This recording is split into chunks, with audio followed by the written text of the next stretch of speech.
To fully appreciate the inevitable unfolding of events, one must begin by placing the events in time.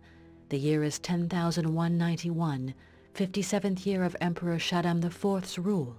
To be precise, the Day of Peril.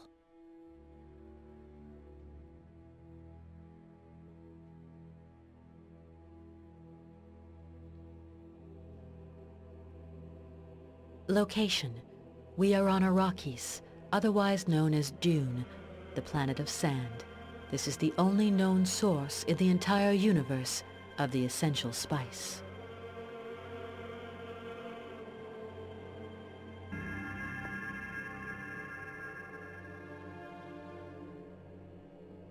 Now for the main protagonists. First, Duke Leto Atreides, planetary governor of Dune. He has just been double-crossed by the Emperor and slain by the evil Baron Harkonnen. His immediate family have either been killed, arrested, or have escaped. His wife Jessica and his young son Paul, henceforth Duke, have fled into the desert.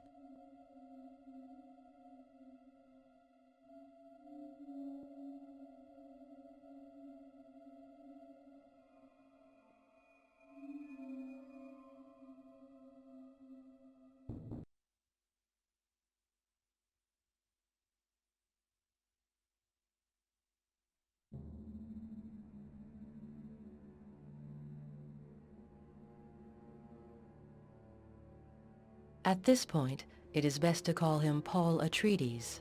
The unknowing would say that his was a desperate plight, but the man who will become known as Muad'Dib has already begun to shape his fate. His mission is to round up the Fremen, a people tucked away in the desert who stand up to the Harkonnen. Through them, Paul will regain his kingdom and avenge his family.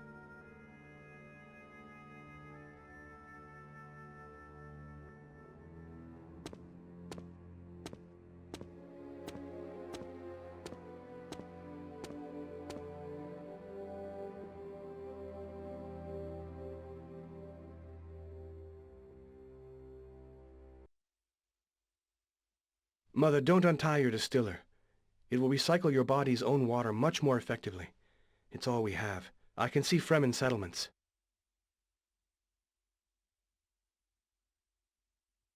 Can you smell something strange? That's one of the sandworms. It's close by. If we step on the sand, it will detect us. I'm going to look for the thumper. It'll put the worm off our scent.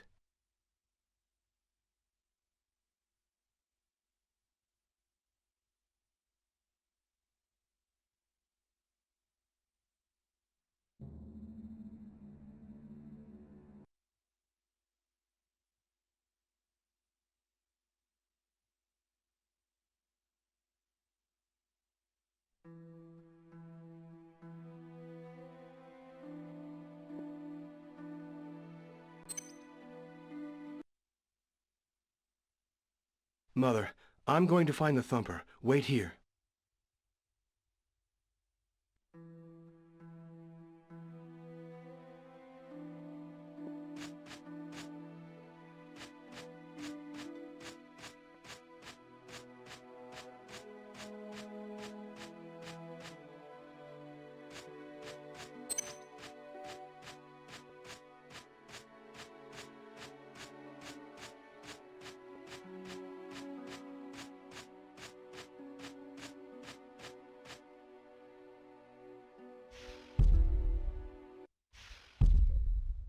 Time is against us. We must hurry. I'll follow you.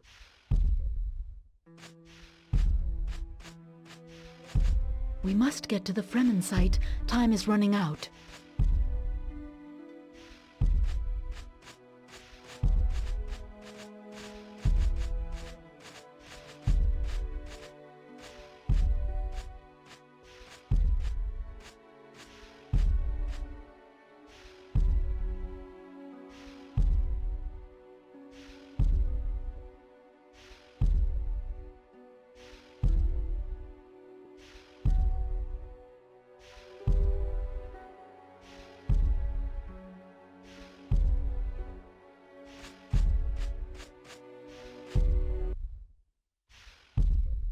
Mother, your steps are too even. You'll give us away. Try to avoid the areas of dark spice. They slow you down. I don't like this place.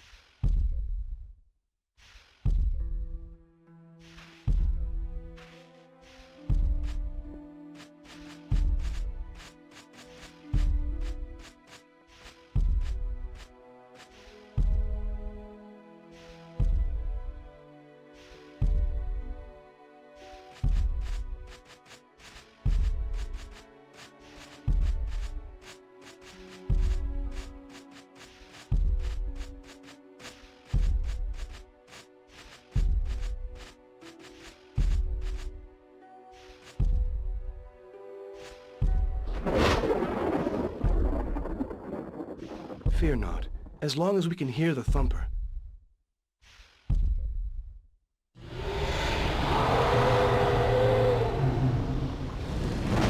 Come on, quick!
Look at the pretty picture, nephew. A bull of extraordinary strength has flattened Paul's grandfather. I, the most powerful man in the Empire, have killed his father. One of Arrakis's unforgiving storms has swept the child away.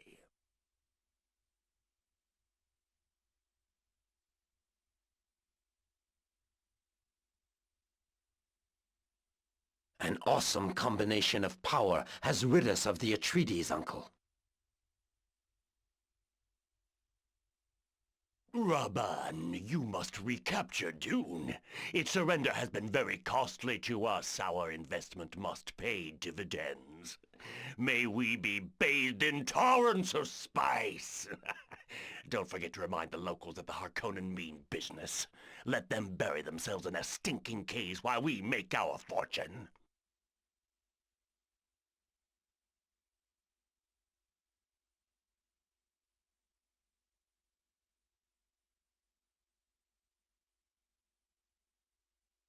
The Fremen are more than just a scattered bunch of natives. Our soldiers report that they are fearsome fighters.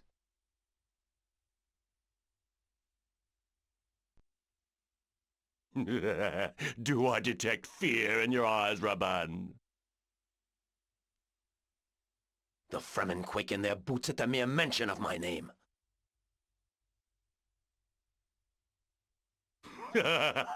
Of course. The beast, Raban. Flood the desert with their blood.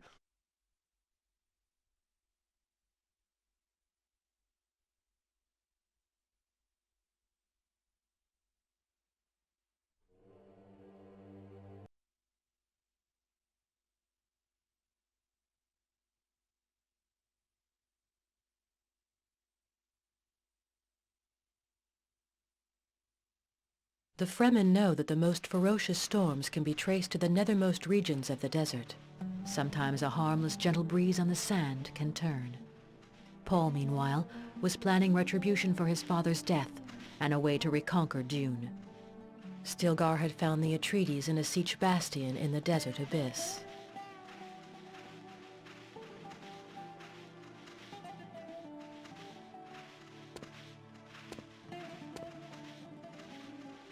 This is where Jessica gave birth to Elia, Paul's sister, just before Duke Leto's death. Jessica had become the Reverend Mother of the Fremen.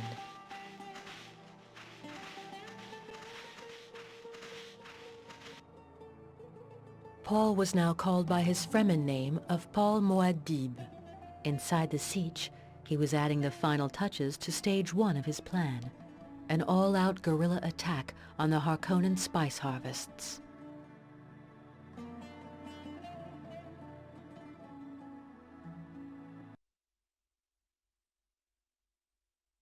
We will require more than my tribe's worth of warriors to cut off the Harkonnen spice supply. Stilgar, how about summoning the other tribes? My men are ready to go to war because my word is gospel. As for the other siege dwellers, they will need assurances that a brave man is in command.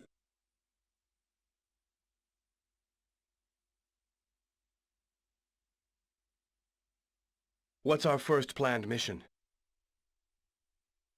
The obliteration of a carriole and a harvester, 200 kilometers in a northwesterly direction from here.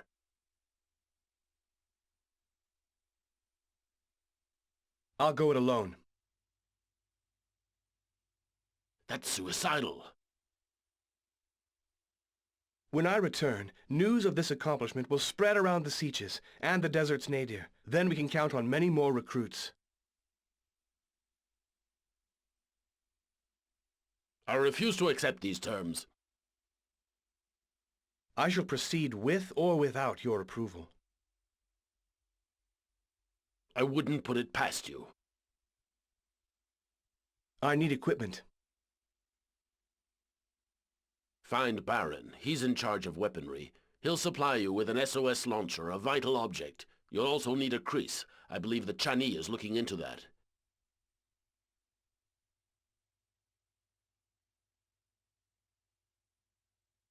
Chani?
Kalu, how was your trip to the Siege? We had to time our movements to avoid Harkonnen reconnaissance patrols, but it was well worth the effort. Stilgar asked me to organize the relaying of information between our patrol teams and the Siege.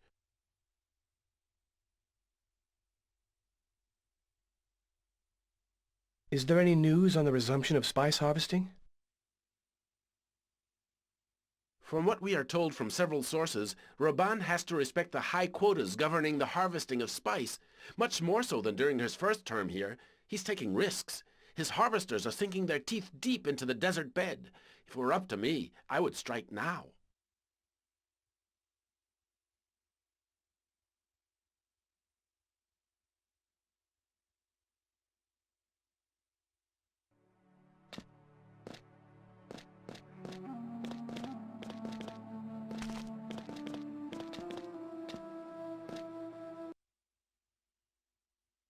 Shai-Hulud will give us the strength to overcome the Harkonnen for good.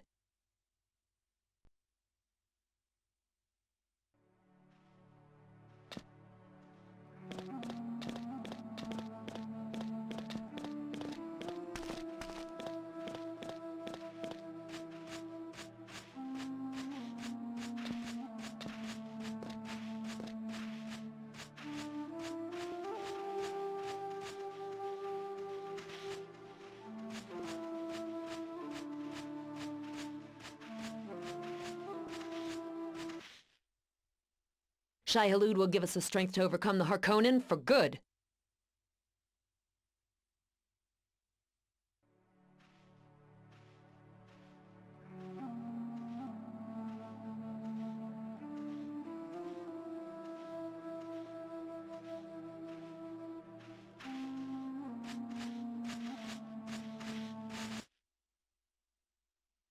Can you see the statue? It's of Mahdi, the Messiah whom we await.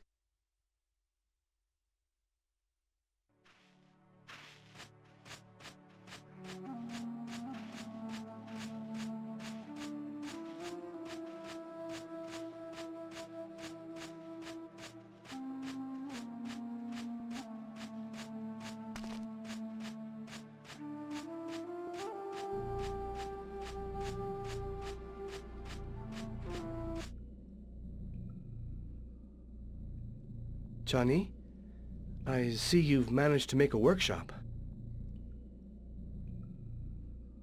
The plants are beginning to grow. We'll soon have a true insight into Fremen heaven. Leet Kynes would be proud of you. To pick up where my father left off with his plantation is one thing. What you're doing, quite another. To organize and unite the Fremen is a massive challenge.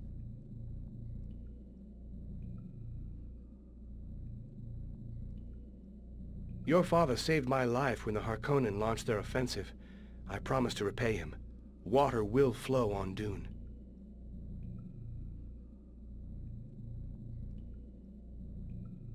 Water and clear air, trees as well. I would have loved to see your world. I can't take you there, so we'll just have to recreate a part of it here. The water reserves are increasing slowly. We shall be long gone before Dune is fertile. Look, as long as the Harkonnen don't know about your people's plan, there's every chance that it will succeed. I have something for you, Muad'Dib. A crease. You already showed your mastery of it against Jamis.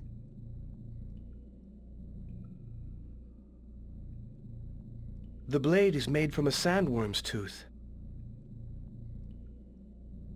One of Shai-Hulud's teeth. Yes, only you can carry it. It is the Fremen's secret weapon.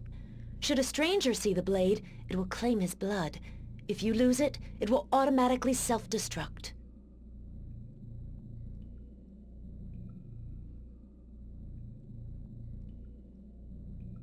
Thanks, Chani.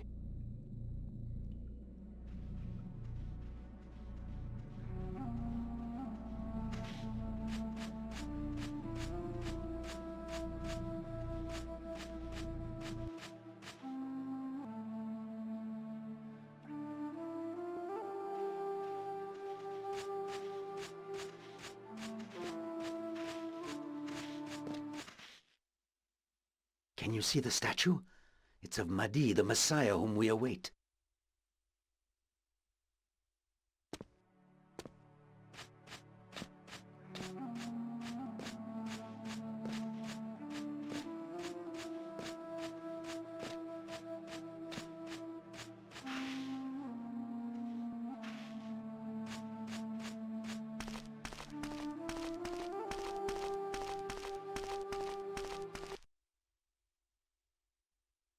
Little sister?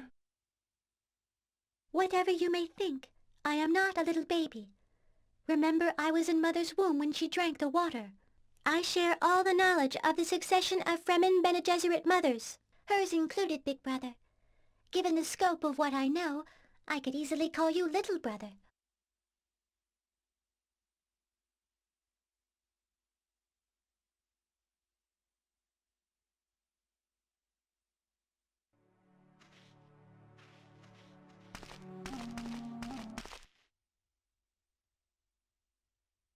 Paul, did you have one of those wakening dreams? Mother, I know we've already talked briefly of these visions.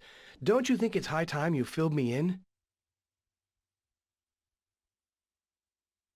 Destiny's siblings create a web and you see the results. Time and space intersect at these points. The interstellar navigators use spice to work their way through space-time and to pilot their long-distance aircraft. You're equally sensitive to the presence of spice. I'm convinced that it's responsible for your dreams. You can no doubt visualize some key moments whose ending is still undecided.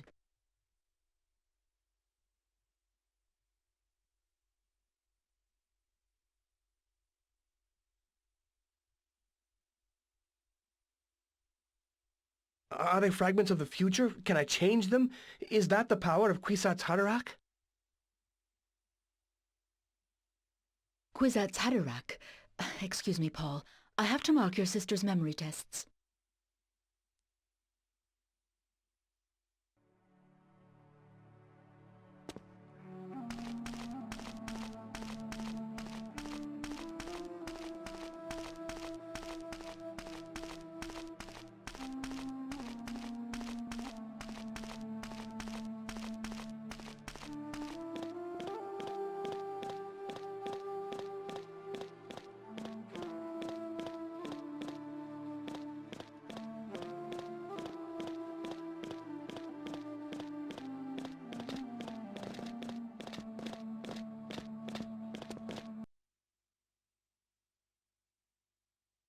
Subach hul kahar, Hara? Well enough to know that you've come to parrot my pots, Paul Muad'Dib. However, these sandheads have already gobbled up the first batch of Kulan Mishmish.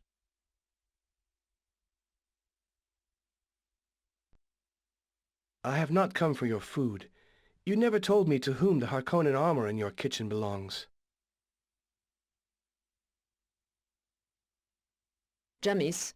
He brought it back as a memento of a foray near the Great Shield. I'm sorry, I didn't mean to bring that up. Nobody is to blame for my husband's death. I sometimes think to myself that it was all in vain. If only I could have avoided it. I know, Paul. His passing away might well have left me at the mercy of men with completely different characters to yours. I'm fortunate in this respect. Jamis was a friend. He taught me the value of life. May God bless you, Paul Muad'Dib. I will say aloud what the others are whispering. I believe you are the Messiah. May the Coriolis spare you.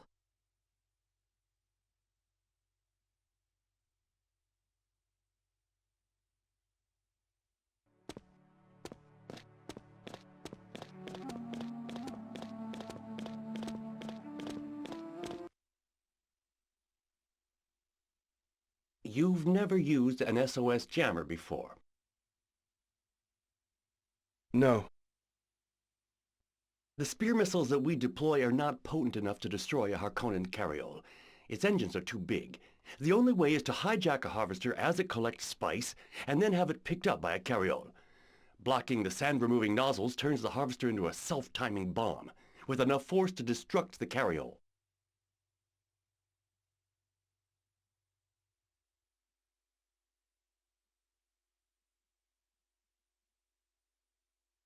I understand the function of the jammer in disrupting the harvester's transmission mechanism and cutting off all communication links, but why the SOS signal?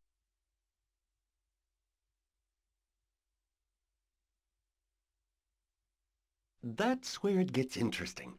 When activated, the jammer emits a false distress signal. The carryall comes to the rescue of the harvester, reasoning that it's encountered a sandworm.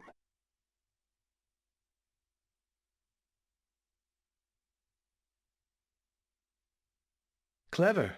But that implies that the saboteurs only have a limited amount of time to block the sand-removing nozzles. Every plan has its drawbacks. Here, use it to good effect.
Have you ever seen a carryall on fire, Muad'Dib?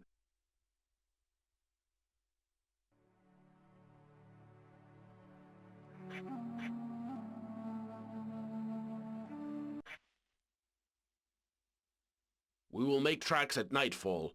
The worm will act as our transport until we get to the ambush point. Has Baron explained how the SOS jammer works?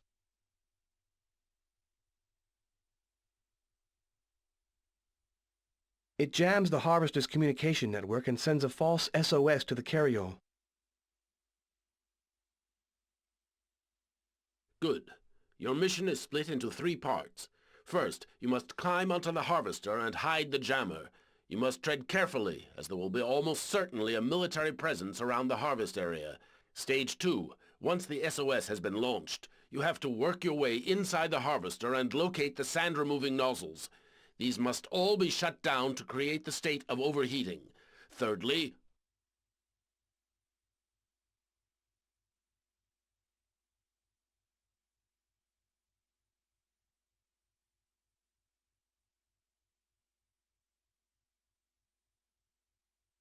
Let me guess. Escape from the harvester before it is taken away by the carryall. Otherwise, I'll be stuck inside when it explodes.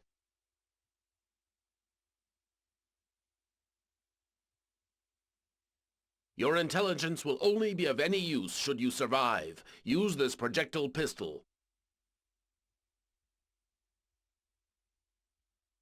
Stilgar, don't worry about me. You're as good a judge of character as your father was.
Die, Fremen!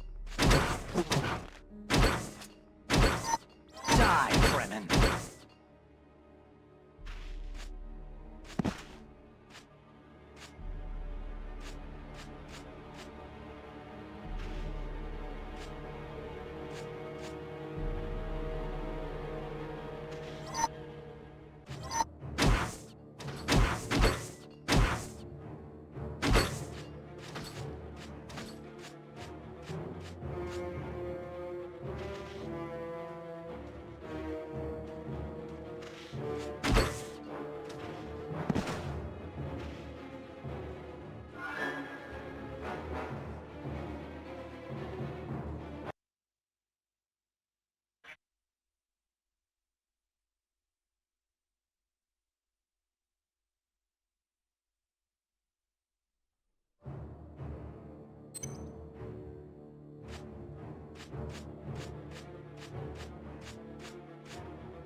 Oh!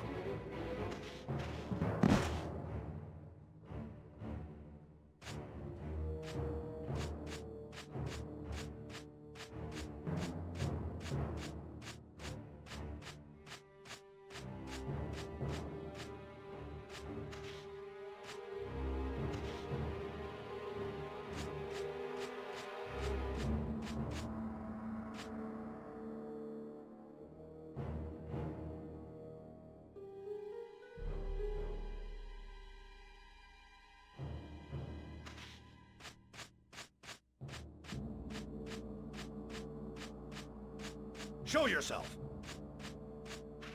Oh! Oh!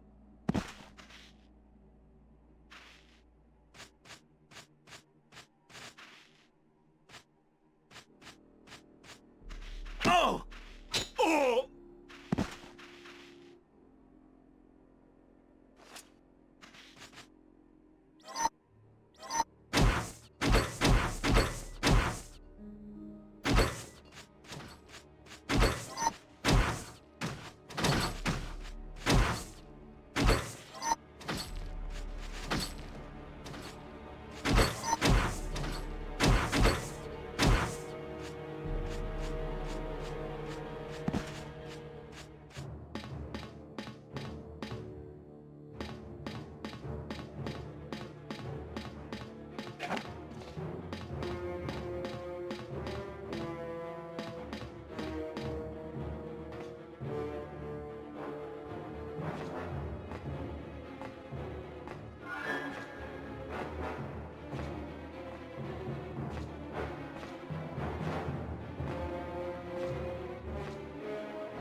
Fremen!